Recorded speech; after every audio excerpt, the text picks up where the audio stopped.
बिस्मिल्लाहिर्रहमानिर्रहीम।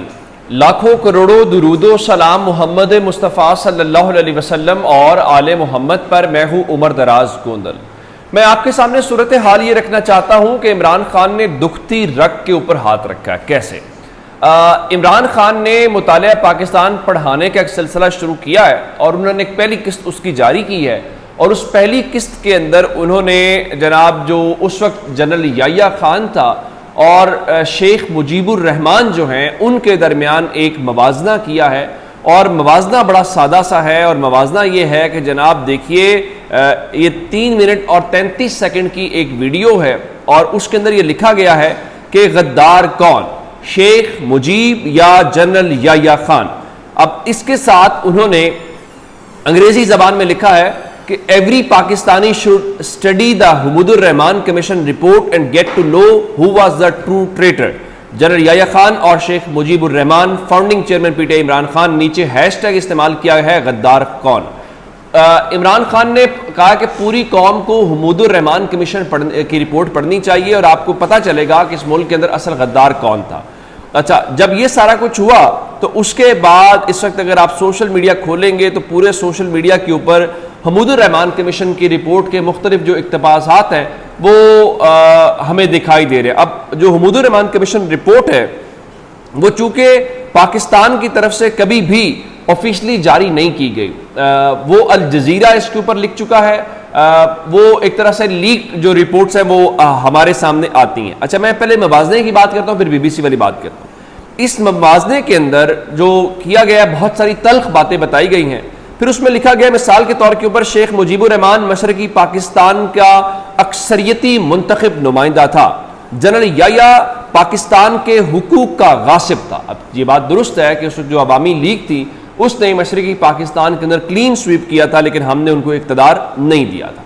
अच्छा, उसके बाद मवाज़ने में लिखा कि शेख मुजीब पाकिस्तान में ही रहने का ख्वाहिशमंद था, जनरल याह्या पाकिस्तान को बचाने की कोई नीयत न थी। अगर आपको याद हो तो जब इस मुल्क के अंदर हमने देखा कि जनरल अयूब खान वाला इलेक्शन हुआ तो शेख मुजीबुर रहमान जो थे वो फातिमा जिन्ना साहिबा को सपोर्ट कर रहे थे। उससे आपको अंदाजा होता है कि अगर वो गद्दार था या पाकिस्तान का मुखालिफ था तो वो कायद आज़म की बहन को तो सपोर्ट ना करता।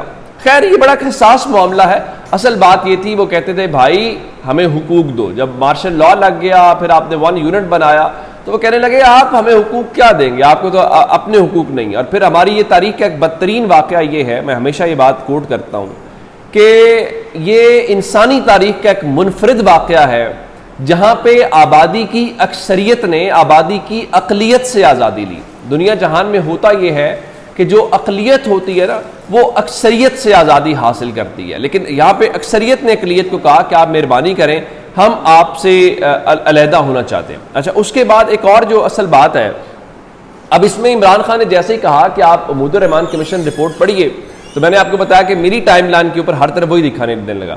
अब बीबीसी वाले भी बड़े तेज हैं, उन्होंने भी फौरी तौर पे आज एक स्टोरी शेयर की और कहा कि हुमूदुर रहमान कमीशन साबिका मशरकी पाकिस्तान यानी जो बांग्लादेश बन गया है, साबिका मशरकी पाकिस्तान की अलहदगी के जिम्मेदार कौन। अब ये स्टोरी है उनकी 25 नवंबर 2022 की, जिसको उन्होंने आज दोबारा से बीबीसी उर्दू वालों ने शाया कर दिया है, जिससे आपको अंदाजा होगा अब वो कैसे शाया करते हैं। मैं आपको भी बता देता हूँ। जब एक चीज़ बहुत ज़्यादा सर्च हो रही होती है तो उनको भी पता चलता है तो वो उसकी डिमांड के मुताबिक ही काम करते हैं। अब मेरे ख्याल से इससे आपको अंदाज़ा हो रहा होगा कि चीज़ें कैसे चल रही हैं और बहुत सारी चीज़ें पाकिस्तान के अंदर शायद बहुत सारे लोगों को पता नहीं होगी। ज़ाहिर है मुतालिया पाकिस्तान सरकारी वर्जन तो फिर आपको पता ही है जिस तरह का होता है। तो अगर इमरान खान जैसे लोग ऐसी बातें कर रहे हैं, तारीख के ऊपर बात कर रहे हैं, तो बहुत सारे लोगों के लिए परेशानी होगी और बहुत सारे लोगों ने ज़ाहिर है ये सोचा भी नहीं होगा कि हमें इस किस्म की चीज़ों का सामना करना पड़ेगा। अच्छा, अब ये हो गया। अब आते हैं कुछ बड़े, मैं 5 केसेस की बात बताना चाहता हूँ चूँकि आज हफ्ते का पहला वर्किंग डे है और वर्किंग डे के हवाले से शुरू कर लेते हैं और 5 बड़े केसेस की आपको खबर देते हैं। कल 28 तारीख है और मंगल के दिन तक जो साइफर केस की समाअत है वो मुलतवी हुई थी और कल गालिब इम्कान यह, चूंकि अदालत ने कह रखा है कि हम जो वॉच स्टॉप है उसके ऊपर हम आपको दलाइल का मौका देंगे।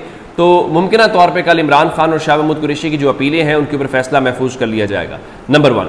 नंबर 2 जो है इद्दत और निकाह केस का फैसला महफूज हो गया है, वो 29 तारीख को परसों बुध के रोज सुनाया जाएगा, जो जज शाहरुख अर्जुमंद है। उससे अगले रोज नंबर 3 जो केस है 30 मई को सुप्रीम कोर्ट में नैब तरमीम केस की समाअत होगी, जिसमें इमरान खान को तलब कर रखा है। तो अगर 29 या 28 तारीख को इमरान खान की साइफर केस में जमानत हो जाती है तो फिर देखना पड़ेगा कि क्या बनता है इमरान खान के इस केस के अंदर। चूंकि इमरान खान जो हैं वो कह चुके हैं, सुप्रीम कोर्ट को एक ज़ाती दरख्वास्त दे चुके हैं कि वो ज़ाती हैसियत में पेश होना चाहते हैं, ये भी इंपॉर्टेंट होगा।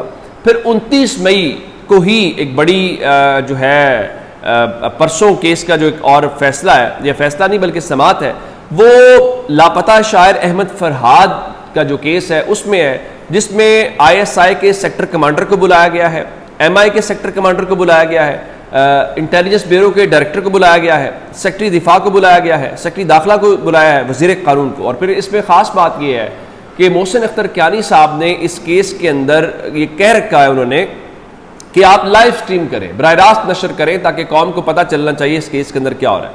फिर 29 तारीख को जो 5वां केस है वो ऑडियो लीक्स का केस है, जिसमें जस्टिस बाबर सत्तार ने जो इंटेलिजेंस ब्यूरो के DG हैं उनको तलब कर रखा है, DG FIA को तलब कर रखा है और चेयरमैन PTA को तलब कर रखा है। अच्छा, इसमें एक और इम्पॉर्टेंट डेवलपमेंट हुई है, और इम्पॉर्टेंट डेवलपमेंट ये है कि ये जो केस लगा हुआ है मिसाल के तौर के ऊपर जबरी गुमशुदगियों वाला, उसमें जस्टिस मोहसिन अख्तर कियानी साहब के सामने ये केस था, और उसमें जो DG ISI हैं, DG MI और DGI पर मुश्तमिल कमेटी तश्कील देने का हुक्म दिया गया था।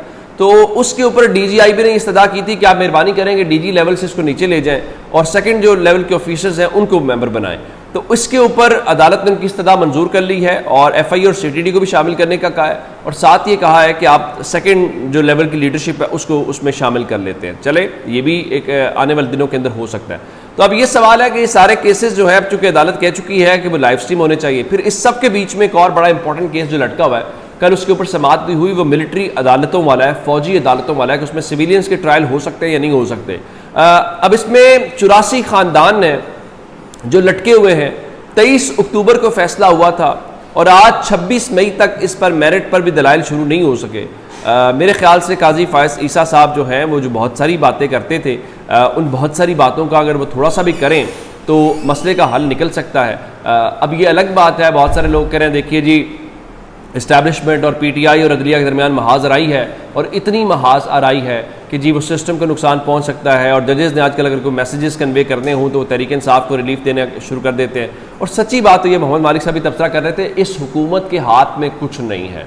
इसमें जो बड़े चीफ्स हैं शायद वही कोई मसले का हल निकाल सकते हैं, बाकी किसी के बस की फ़िलहाल कोई बात नहीं है। खैर, उनकी तो मौजें लगी हुई ना। अब एक खबर और सुन लीजिए, वो मलिक रियाज वाला मामला है। मलिक रियाज की कल स्टेटमेंट आई तो वो सब लोग कह रहे थे कि इसकी क्या वजह है, वो भी डट गए हैं, सारी बातें हैं। तो इत्तलात ये है, उनके ऊपर दबाव था कि आप इमरान खान के खिलाफ वादा माफ गवाह बन जाएं, वो वादा माफ गवाह नहीं बने, तो अब गालिब इम्कान ये है कि उनके खिलाफ एक बाकायदा रेफरेंस आने वाला है। और रेफरेंस का मतलब क्या होगा? रेफरेंस का मतलब ये होगा कि उनको अदालतों में घसीटा जाएगा। रेफरेंस का मतलब ये होगा कि उनके कारोबार को तबाह किया जाएगा, उनको सज़ा दी जाएगी कि आपने इमरान खान के हक में बात क्यों की है या आपने इमरान खान के खिलाफ बात क्यों नहीं की। चलिए, ये भी शौक़ जो है वो पूरा कर लेना चाहिए, इससे अगर आपको कुछ फ़र्क पड़ता है तो आप वो कर लीजिए। अच्छा, मौजूदा हुकूमत भी कोई इस किस्म की है, ज़रा उनकी मौजें लगी हुई हैं। वो मतीउल्लाह जान मरीम नवाज़ के हवाले से कह रहे थे कि जो नवाज शरीफ 85 में थे वही मरीम नवाज़ आज हैं। तो यूँ कहना चाहिए कि आज की वज़ीर आला पंजाब मरीम नवाज़ जो हैं वो 85 की नवाज शरीफ की सूरत में हमारे ऊपर हैं। 85 में नवाज शरीफ कैसे थे वो आपके सामने है। अच्छा, तहरीक इंसाफ से मुतल्लिक एक और ख़बर है, चूँकि उनका जो सेंट्रल सेक्रेटरीट है उसको सील किया गया, उसको गिराया भी गया, तो उसके खिलाफ एक दरख्वास्त दायर की गई थी। उस दरख्वास्त को आज समाअत के लिए मुकर्रर किया गया था जैसे समन रफत साहबा की अदालत के अंदर। तो उसके ऊपर उन अदालत ने जो दरख्वास्त गुजार के वकला है उनको रजिस्ट्रार ऑफिस के एतराज़ात दूर करने की हिदायत कर दी है और कहा कि आप नंबर लगवाएं और कल अब दोबारा समाअत होगी। बिल्कुल ठीक है, कल समाअत होनी चाहिए। मैं आपको एक बात बताना चाहता हूँ, आज हामिद मीर साहब ने जो आर्टिकल लिखा है वो बड़ा पढ़ने वाला है, जिसमें उस आर्टिकल का टाइटल है कंपनी की हुकूमत। तो उसमें उन्होंने कहा कि देखिए, जिस रियासत के इदारे एक शायर से खौफजदा होकर उसे कैद में डाल दें या लापता कर दें, वो रियासत अंदर से टूट फूट का शिकार होती है। अपना बहुत सारा ख्याल रखिएगा। खुदा हाफिज़।